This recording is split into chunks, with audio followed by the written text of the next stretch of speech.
আসসালামু আলাইকুম প্রিয় ফেসবুক ফ্রেন্ডরা, আজকে আপনাদের মাঝে উপস্থিত হয়েছি আবারও আমি লিজা। আপনাদের কাছে কিছু বলার জন্য আসছি।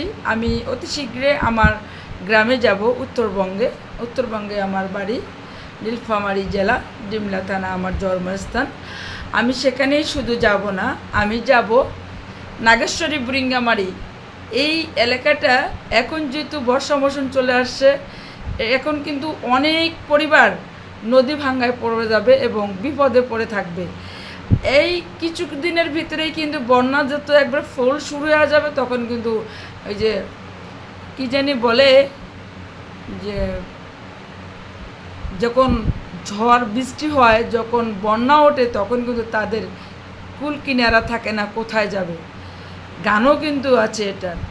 তো আমি সেই নাগেশ্বরী ভালো একজন ভাইয়ার সাথে কথা বলেছি। তিনি বলেছেন, ম্যাডাম চলে আসেন, আমাদের এই দলের ভাই। তিনি বলছেন, ম্যাডাম অবশ্যই আপনি গ্রামে আসলে আমার জেলাটা আসবেন, এসে দেখবেন যে আসলে আমাদের জেলাটায় অনেক দরিদ্র মানুষ আছে, আর বিশেষ করে বন্যার সময় তাদের পাশে দাঁড়াবে খুব কম মানুষ আছে।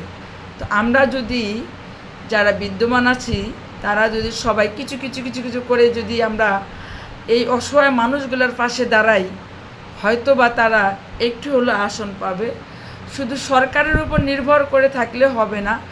যারা দল করেন, যারা বিএনপিকে ভালোবাসেন, যারা জিয়াউর রহমানকে ভালোবাসেন, যারা জিয়ার রাজনীতিকে ভালোবাসেন, যারা জিয়াকে ভালোবাসেন, যারা জিয়ার সৈনিক, আমি মনে করি সবাই যদি আমরা একটু একটু একটু একটু করে যদি মিলে থাকি, হয়তোবা সেই অসহায় মানুষগুলোর পাশে দাঁড়াইলে হয়তোবা একটু সরকারের চাপ কমে আসবে। শুধু নিজের আখের গোছাইলে হবে না ভাইয়ারা, জনগণকেও দেখতে হবে, জনগণের পাশেও দাঁড়াইতে হবে। আর আমি হয়তোবা আপনারা বলবেন যে আপনি কয়জনের পাশে দাঁড়ান, ইনশাআল্লাহ আমি যথেষ্ট চেষ্টা করি, আমি যতটুকু আয় করি ততটুকু ব্যয় করি, ততটুকু করার চেষ্টা করি অসহায় মানুষের পাশে দাঁড়ানোর জন্য। আমি যদি আপনাদেরকে একটু বলি যে উত্তরবঙ্গের সবচেয়ে অবহেলিত এলাকা, উত্তরবঙ্গের মানুষ সবচেয়ে হলো অভাবী। উত্তরবঙ্গের মানুষ, আমরা যারা শহরে থাকি, আমরা যারা ঢাকা শহরে থাকি বা কর্ম করি, আমরা যেটা খাই সেটা উত্তরবঙ্গের মানুষ খুব, যারা দরিদ্র ফ্যামিলি, খুব এরা চোখে কম দেখে। ঠিক আছে, এরা মাসেও 1 কেজি গরুর গোশ খাইতে পারে না, যারা দরিদ্র ফ্যামিলি, যারা নদী এলাকা, যারা চর এলাকার মানুষ।